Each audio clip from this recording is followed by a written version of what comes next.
90% बच्चे after 10th या during 11th 12th या आफ्टर 12th फोकस करते हैं कोई भी कॉम्पिटिटिव एग्जाम पर। तो नेक्स्ट है facts to know before preparing for any competitive exam. कौन से फैक्ट्स हैं जो हमें पता होना चाहिए कोई भी कॉम्पिटिटिव एग्जाम की तैयारी शुरू करने के पहले? मैं फिर बोल रहा हूं, 20 लाख जो बच्चे हैं हर साल जेई की प्रिपरेशन करते हैं, और बहुत बहुत आपको भी पता है कि उसमें सीट्स कितनी हैं।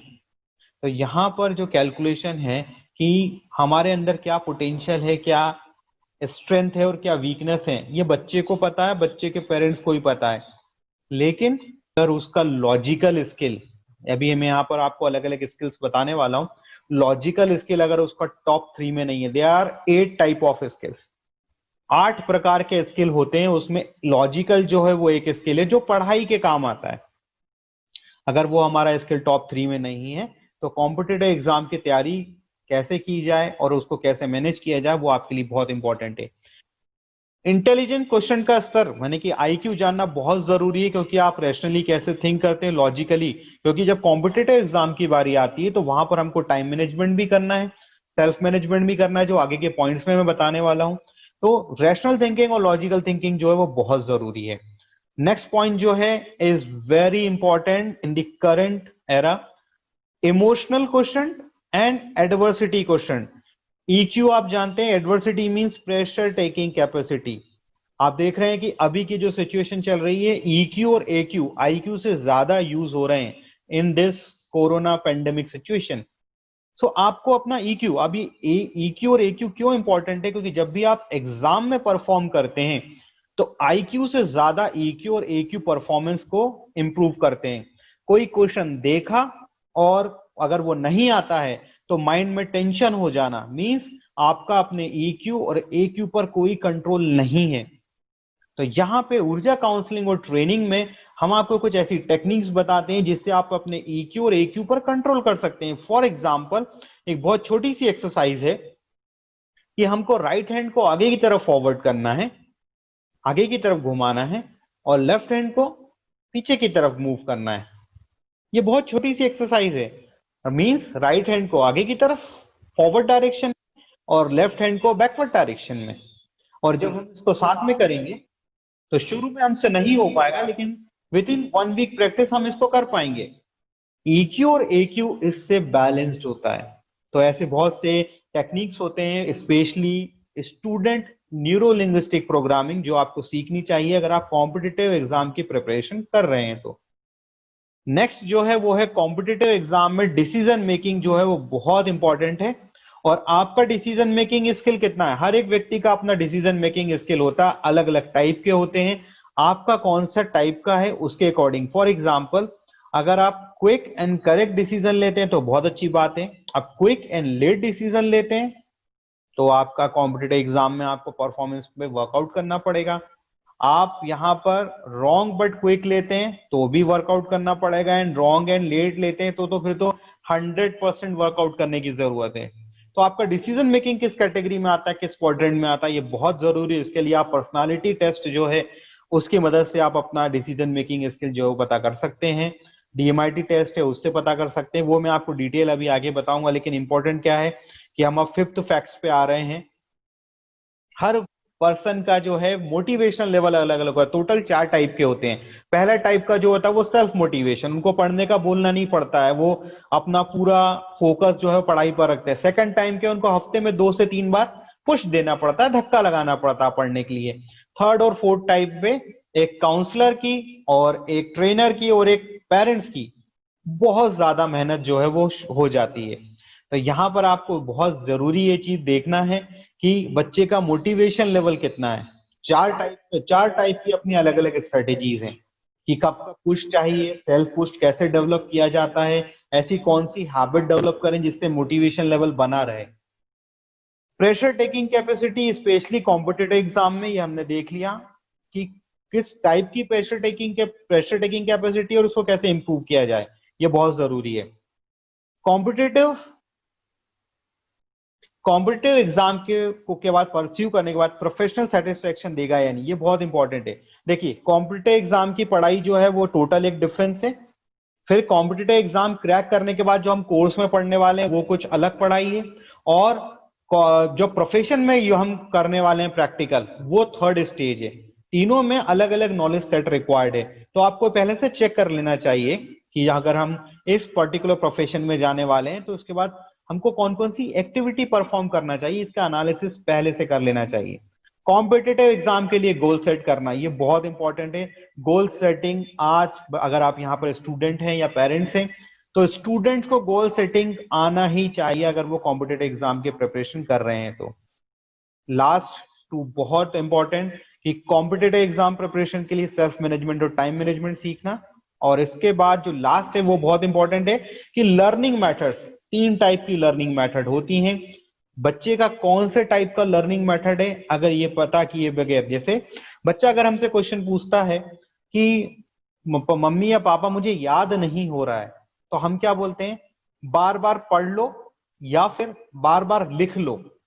उसने सवाल पूछा है कि मुझे याद नहीं हो रहा है और आपने आंसर दिया है कि बार बार पढ़ लीजिए या बार बार लिख लीजिए। याद करने वाला आंसर अभी तक नहीं आया है। तो लर्निंग की टेक्निक्स होती हैं, लर्निंग मेथड्स होती हैं, लर्निंग पोटेंशियल होता है हर बच्चे का अपना। कुछ कर करके सीखते हैं, कुछ देखकर सीखते हैं, कुछ देखकर और सुनकर सीखते हैं, कुछ सिर्फ ऑडिटरी होते हैं जो सिर्फ सुनकर सीखते हैं। हर बच्चे का पोटेंशियल अलग होता है, उसकी लर्निंग मेथड अलग होती है। इसी वजह से ये जो हमने 10 पॉइंट्स देखे ना, इसी की वजह से अगर किसी भी क्लास में, किसी भी कोचिंग में एक साथ एक ही टीचर बच्चों को पढ़ाता है, लेकिन उनमें से 2-4 बच्चे जो है वो कॉम्पिटिटिव एग्जाम क्रैक कर लेते हैं, बाकी के बच्चे नहीं कर पाते, उनका कारण है जो हमने अभी यहाँ पर 10 पॉइंट डिस्कस किए। एक बार मैं क्विक रिवीजन करूंगा इस 10 पॉइंट्स का। स्ट्रेंथ, कुछ बच्चे होते हैं जो क्लास में जो पढ़ा है वो बहुत जल्दी ग्रास्प कर जाते हैं, कुछ नहीं कर पाते हैं, तो स्ट्रेंथ। आईक्यू लेवल, ईक्यू और एक्यू का combination, decision making, motivational level, pressure taking capacity, professional satisfaction after pursuing of particular job, competitive exam के लिए goal setting, self management and time management, और learning method. These are the 10 important facts that you have to know before preparing of any competitive exam. किसी भी competitive exam की preparation करने के पहले अपने बारे में ये चीजें जान लें, नहीं तो हम भी उसी दौड़ में शामिल हो जाएंगे कि 20 लाख लोग तैयारी कर रहे हैं और सीट्स हैं 50,000। अगर आप किसी भी कॉम्पिटिटिव एग्जाम की तैयारी कर रहे हैं तो यहां पर सबसे पहले आपको सेल्फ रिस्पॉन्सिबिलिटी लेना पड़ेगी। क्यों? आपको अपना एनालिसिस सेल्फ करना होगा और उसके बाद आप पता कर सकते हैं कि किस तरीके से आप कौन सा कैरियर जो है वो आपके लिए बेस्ट होगा। तो कैसे इस पे वर्कआउट किया जाता है कि किसी भी कोर्स को, किसी भी कैरियर को ऑप्ट करने के पहले गो विथ बहुत एक सिंपल एनालिसिस, टिप्स एनालिसिस है, TIPS, tips analysis. Talent, interest, passion and skill. Tips analysis याद रखिएगा। टैलेंट ये इनबॉर्न होते हैं, आपके अंदर ही होते हैं। ये वो जो टैलेंट, जो कुछ टैलेंट जो है हम उनको एक्सप्लोर कर लेते हैं, कुछ टैलेंट को एक्सप्लोर लाइफ लॉन्ग नहीं कर पाते हैं। Next one is interest. Interest जो है वो आपका टाइम टू टाइम चेंज होता रहता है। ये आप अपना स्कैनिंग करके देखेंगे लास्ट ईयर का तो आपको समझ में आएगा कि आपको आज से 3-2 साल पहले कुछ पसंद था, 1 साल पहले कुछ, अभी कुछ पसंद है और शायद अगले 6 महीने बाद कुछ और पसंद होगा। तो be specific on your interest. Next is your passion, this is very important. And last one is आप कौन कौन से स्किल लर्न कर सकते हैं, ये एक और इंपॉर्टेंट पॉइंट है। तो कंसल्टेशन आप जो अभी देख रहे हैं वो एक कैरियर कंसल्टेशन सेशन है। अब नेक्स्ट आते हैं कि आप कैरियर असेसमेंट पे जाएंगे। फर्स्ट जो 2 टेस्ट हैं, अगर आप ऑलरेडी डिसाइड कर चुके हैं सर मुझे तो BBA ही करना है, मुझे तो BSc ही करना है, मुझे तो IIT ही करना है, तो एक बहुत मिनिमम इन्वेस्टमेंट के साथ go for suitability test and personality test. At least कुछ तो बिहेवियर आप अपना जज कर पाए उस कोर्स को ऑप्ट करने के पहले। और इसलिए इसका हमने चार्जेस जो है वो भी बहुत कम रखे हैं। Suitability test and personality test both come in a package of only 299 rupees. Yes, only 299 rupees में आप ये, अगर आपका पहले से फिक्स है क्राइटेरिया, ध्यान से समझिएगा, पहले से फिक्स क्राइटेरिया है आपका कि हाँ सर हमको तो फिक्स है कि हमको नीट की तैयारी करना है, हमको IIT की तैयारी करना है, एज ए पेरेंट्स अगर आप लोगों ने डिसाइड कर लिया है, बहुत अच्छी बात है, आप बिल्कुल परफेक्टली डिसाइड कर लिया तो आगे बढ़िए। लेकिन एक सुटेबिलिटी टेस्ट और पर्सनालिटी टेस्ट, सुटेबिलिटी टेस्ट क्या होता है, जो आपका कैरियर इंटरेस्ट की सुटेबिलिटी बता देता है कि आप जिस कैरियर में आगे जाने वाले हैं। मैं ध्यान रखिएगा, कॉम्पिटिटिव एग्जाम की सुटेबिलिटी नहीं, जो कैरियर आप ऑप्ट करने वाले हैं उसकी सुटेबिलिटी। तो ये दो फर्स्ट टू कॉम्बिनेशन है। नेक्स्ट जो कॉम्बिनेशन है वो है ऑनलाइन साइक्रोमेटिक टेस्ट का, यानी कि एक कॉम्प्रिहेंसिव साइक्रोमेटिक टेस्ट। तो यहाँ पर आपको ध्यान देना है कि जो ऑनलाइन साइक्रोमेटिक टेस्ट है वो आपको क्या कैलकुलेशन बताएगा, वो आपको ओवरऑल कैलकुलेशन बता देगा कि आप किस चीज के लिए बेस्ट हैं, अगर आपने डिसाइड नहीं भी किया है तो भी। नेक्स्ट और एडवांस टेस्ट की तरफ जाते हैं हम, बायोमेट्रिक टेस्ट या डीएमआईटी टेस्ट। ये आपके फिंगरप्रिंट्स जो है वो स्कैन करता है और उसके बाद आपको जो है वो सारी कैलकुलेशन बताता है। And last one is career astrology. First four जो है वो साइंटिफिक हैं, फोर्थ तो लास्ट वन जो है वो एस्ट्रोन्यूमरो एनालिसिस है। वो हमारे पास एक्सपर्ट हैं, we have Somin Sharma ji with us जो ये पूरा देखते हैं। मैं डॉक्टर चेतन राय पर फर्स्ट फोर में डील करता हूँ, मैं फिफ्थ पार्ट जो है वो मेरा पार्ट नहीं है। बट एस्ट्रोन्यूमरो analysis again one most important analysis जो आपको एक सही करियर गाइडेंस दे सकता है। तो मैंने बात की करियर असेसमेंट आपने कर लिया, रिजल्ट आएंगे, रिजल्ट आने के बाद कैरियर काउंसलिंग और प्लानिंग होगी। कैरियर और काउंसलिंग और प्लानिंग के बाद एक एडवाइस और गाइडेंस का सिलसिला जो है वो चलता रहता है, बिकॉज कई चेंजेस आपके आएंगे, कई क्वेश्चन आपके आएंगे, तो यहाँ पर एडवाइस और गाइडेंस जो है वो चलती रहनी चाहिए। और लास्ट में जो मोस्ट इंपॉर्टेंट है, क्योंकि अभी आप जिस एज में हैं, आज से 7-8 साल फिजिकल मेंटल सारे चेंजेस होने वाले हैं, तो एक मेंटरिंग प्रोग्राम की जरूरत होती है सारे चेंजेस को एडजस्ट करने के लिए।